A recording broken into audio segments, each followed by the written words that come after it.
Good evening, folks. Welcome back here to a Friday night. Finally made it out here to the weekend. Hope everyone's got a good weekend planned out there. 10:56 p.m. That's California time here. November 7th, 2025 is the date. Latest activity here on the Earthquake 3D globe shows a 4.1. There in the red flag somewhere. Let's see where that is at. Hiding out here somewhere. Can you guys spot it? That's a good question. There's also 1.5 down here across the Texas area. Man, the 4.5 is a little hard to spot out here. I'm guessing it's in the cluster zone somewhere, or even maybe up there around Japan. But yeah, all right, let's go ahead. Before we get into earthquake activity, I kind of want to chat about space weather activity. We're getting some aurora activity just out of the blue right now. Now, I kind of chatted about this morning. The aurora activity was a complete flop last night, right? We were expecting a big-time G3 class storm. Well, that came to pass, and nothing ever happened. So now we got the KP index lower, or the speed lower in terms of the high-speed solar wind stream, 622.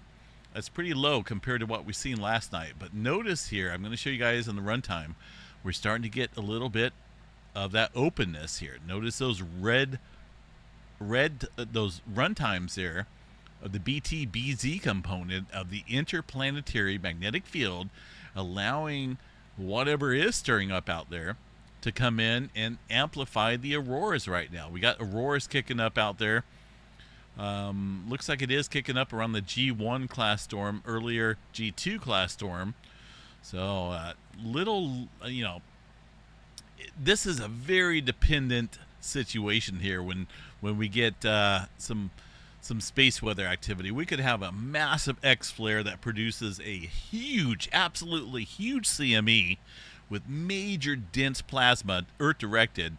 And if this does not cooperate here, if we do not get these runtimes, I'll show you guys here in this factor. If this is way north of this line where the black is, like it was earlier and last night, nothing will happen. But notice how it's dropped wide open here. So we got a south pointing tilt, allowing that aurora activity to stir up. Even though there's not a whole lot of density coming in, the speed is dropped. So everything's going down in terms of the cause, but the effect here is the openness of the BZ component. That's allowing the auroras to kick up right now. Pretty crazy. Had this stirred up last night when the high-speed solar wind stream was up above, it looks like 854 or so there on the fourth line on this graph. We'd be, the auroras would be looking spectacular, maybe even down in the Northern California. But this here is a major component that tells us whether we're going to see auroras or not. Right now, yes, we're going to see auroras out there. Looking likely across the Alaska area up into Canada, obviously the typical zones. Maybe some out there across the North Dakota area, but for the most part, we're past the area down here. Notice the intensity working its way up to the north here. So, watch for that to continue. Alaska, Canada, getting in on most of the action as always.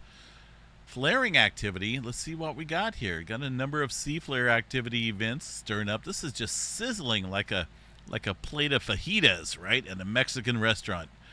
I know I've ordered fajitas quite a bit, and it comes sizzling on a skillet. It's just, that's what it reminds me of. Look how many sea flares are stirring up there. There's 30 or 40 of them. That's major instability there with the sunspots. Tells me right there that we could see an X flare pop here at any time.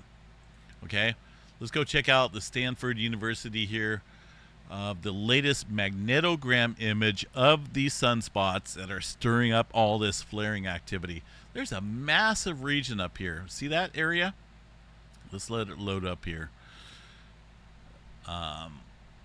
There's another area back down here that's fairly complex, but I'm more interested in this area back here because I do think, the way that the positive The positive is up north, negativity down south here. It just looks crazy with the multiple cells here. I do think we're going to see some further X-flare activity, and I think it possibly could be rather strong. So watch for that. Just looking at the complexity there within that sunspot. That's going to be sunspot number 4274. That's got some major potential there to produce some strong X-flares. The other spot is 4276 down here. Still some complexity that's possible. Could produce some X-flare activity, but man, look at the visible disk here of 4274. That is ginormous. But this area back over here along the western area of that sunspot, man, that watch it very closely here. I think we'll see a rather strong X-flare here soon. It is directly facing Earth, so of course if anything does blast off from it, man, it'll be geo-effective, certainly. All right, so watch for that solar storming tonight, kicking up because of the BT-BZ component. Flare threat remains elevated at about 35% chance there for X-flare. M-flare at 80. These are all reasonable levels there. No major coronal holes in the forecast for now. Taking a look here at the earthquake activity, let's see what we got. Of course, earlier today we had a decent amount of earthquake activity along the Gulf of California, 5.6 and the 4.6 stirring up out there. Have we seen any migration out here northward? I don't see anything above 2.5 for the California area. In fact, our last earthquake was a very small microquake out there around the Octillo Wells area for a 1.2. Typical small microquake activity out here today. I don't see anything of any unusual activity, but please watch for that migration northward. Just because it hasn't happened since this event doesn't mean it won't happen overnight. Watch for that movement. A couple earthquakes there around the Bay Area. Nothing big. A couple small microquakes out there in the Bay. Of course, Clear Lake volcanic field, that's geothermal operations. Down or up here across the Cascadia subduction zone, one newer earthquake to report here. It looks like it's just along the plate boundary there for a 2.8 this afternoon. On that note, let's go check out the Cascadia slow slip events out here and see what we got. 22 epicenters here, and that's interesting here, right? Even though the numbers are very low, right, it's a split, right? So we probably have about 10 down here. Even though the numbers are low down here, that's resulting in earthquake activity upstream. That's telling me right there that even though we're getting slippage down into the deeper areas of the Cascadia, any small movement is resulting in immediate earthquake activity upstream. That could be a signal that we may see a larger earthquake out here along the Cascadia. I watch these maps 24/7. It's not a huge amount of earthquake or tremor activity, 22. But what is taking place is resulting in earthquake activity upstream around the locked area of the Cascadia subduction zone. So watch that closely here. Couple smaller earthquakes up around the Cascades and the volcanoes. Nothing new to report as far as a larger movement goes. Up around Yellowstone, the last earthquake, a little 0.7. Not a 7 magnitude, but a 0.7. But 7. A 7 magnitude is not out of the question out here. Can easily produce that. That was earlier at noon, so we better go see what's going on here across the Yellowstone seismograph stations here. And we'll pull up the station right up here and see what we got. There's some wind events, it looks like. There's some of the earthquake activity around noontime. Since then, not a whole lot. Pretty quiet out there across the area. And this is a very well-defined seismograph station. It's not tuned down as far as the amplitudes go, and it looks legit. I like to see the seismograph stations out here working as they should. And because we pay for them, right? Oil fields, yeah, rocking and rolling. Nothing new. I mean, really nothing new. This is an everyday event out there. Crazy to think that, but 669 earthquakes there across the Permian Basin of the Texas region.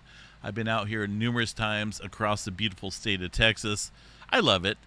But when you're out here across this area, everyone and anyone has an oil field or at least an oil pump in their backyard or front yard even. It's pretty crazy to see. And you can't go 20 feet down the road without seeing multiple oil field operations out there. So the denser oil fields resulting in denser earthquake activity. New Madrid seismic zone, pretty quiet out there for now. Let's see what we got up here. Anything new to report? We've had a couple new earthquakes up here, 4.6 and a 4.5, a little bit further north here. So we do have some attempted adjustment out here across the extreme northwestern corner of the Pacific Plate tonight. Nothing big, but there's some adjustment going on there. Over here around the Japan Trench, some older activity. Actually, this is from this evening, 4.9. Looks like a couple earthquakes there, so some decent adjustment taking place here across the Kuril-Kamchatka and the Japan Trench. As noted here on the map, nothing new to report across the Nankai Trough. The Philippine Trench here looks like a 3.0 stirring up out in that region right now. No major earthquake activity to report, but there's a couple deeper earthquakes around that region. New Zealand quiet.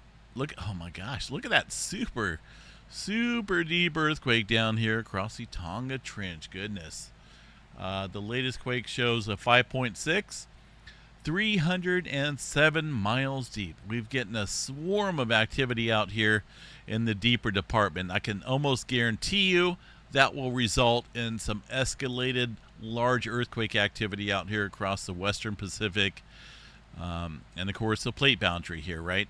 That includes Vanuatu, Solomon Islands, up around Papua New Guinea. And I'm not just pointing that out because it's on the map. I'm pointing that out because that's a general fashion of where all the stress transfers to. This is the Pacific Plate general movement. So when we got earthquake activity out here, that results in further strain out across the western area of the Pacific Plate. That's just a common sense there. Not fear-mongering, not fake news. I know, there's a lot of fake news going on out there, but this channel is not one of them. I can promise you that. If you ever see fake news out here on this channel, I'll give you $100. Not even joking. Earthquake activity out here across the Atlantic starting to stir up, including a 5.0 out here across the southern mid-Atlantic ridge. Yeah, things starting to stir up out here a little bit, it looks like. Also, a bunch of newer activity there across the Middle America Trench. Turkey area, bunch of 2s, couple 3s thrown in there.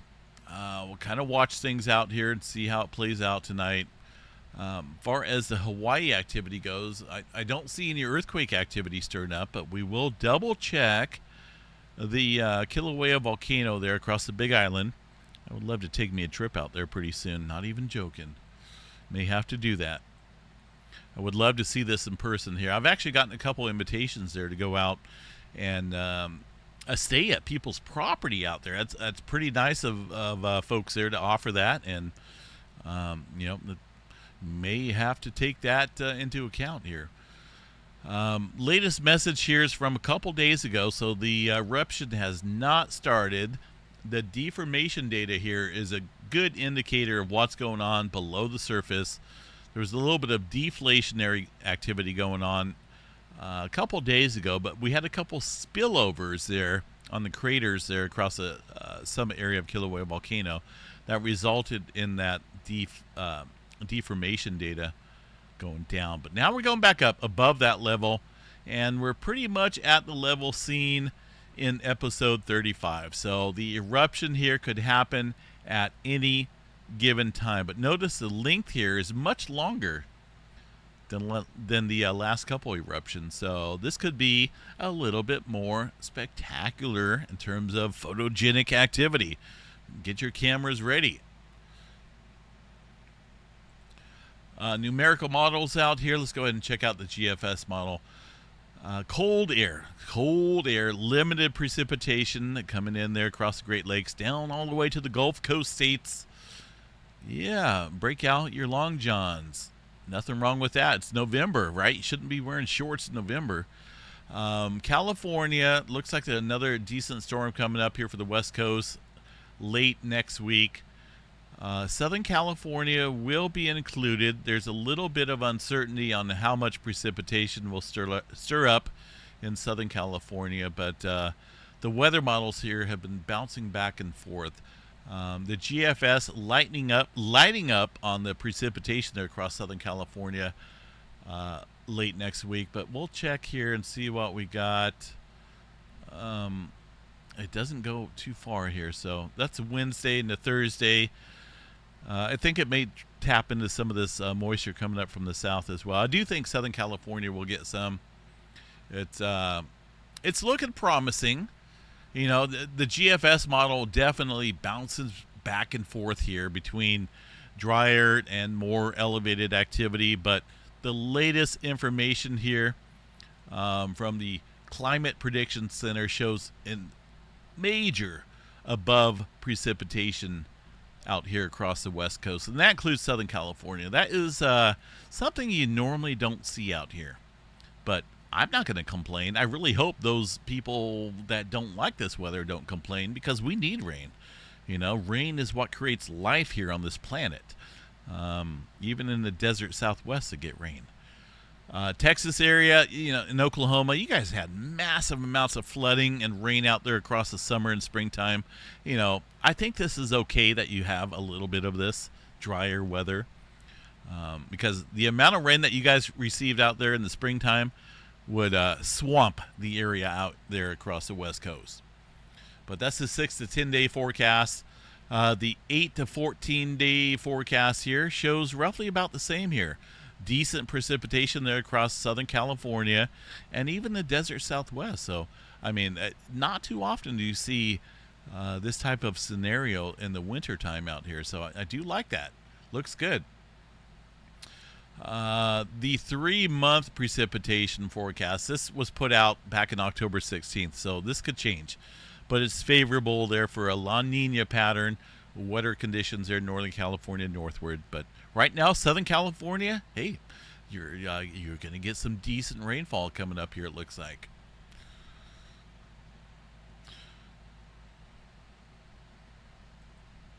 All right, seismograph stations out there look pretty quiet for now.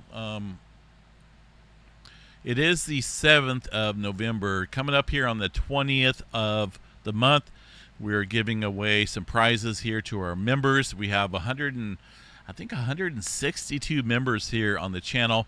I would like to see that get up to 200. If we can get that up to 200 members this month, I will pick out 4 members, okay? That's my word. If we are above 150, then we'll do 3. If we're above 100, we'll still do 2. If we're below 100, we'll do 1. So right now, 161 members. We'll pick out the 3 members for the drawing. If we can get up to 200 members this month, then I will pick 4. That is quite, that's the odds there are pretty good, I would say. We picked out 3 last time. We will do 4 if we can get up above 200. So let's see if we can make that happen this month, folks. The members, of course, always entered into the drawing. Also, they get extra videos, right? Videos that may not be public here on the channel, like far as everyone that can view. We normally do just like barbecue, family events, hanging out with the kids, stuff like that. Non-earthquake or weather-related stuff there, just for the members that want to see it. And so you got the extra emojis, extra icons, and stuff like that. And I would love to see it go above 200. Let's see if we can make that happen this month. So you can gift memberships as well. That's a way of boosting up that membership for this month. 200 members, we'll be picking out 4 members. That is crazy. That's a pretty good odds there of winning. All right. I'm going to back out of here, folks. Wait a minute. What do we got here? 4.5 up there. Okay, so that's older earthquake, but still somewhat newer this evening. Just showing there from the EMSC model. Definitely got some adjustment going on out here across the northwestern corner of the Pacific Plate. Watch that. Deeper activity. Goodness. There across the Tonga Trench. It's been skipping over this area here around the Solomon Islands, Papua New Guinea area of Vanuatu. Watch this area because that could be brewing a bigger earthquake with this deeper movement that's been brewing back here. It's been like that for the past couple days here, so watch that region closely. We'll see you guys back out here for the Saturday morning update. Is it really Saturday tomorrow? Yeah, it's Friday right now, so yeah, Saturday. All right. Have a good one. We'll see you guys out here then. Take care and have a good, safe evening.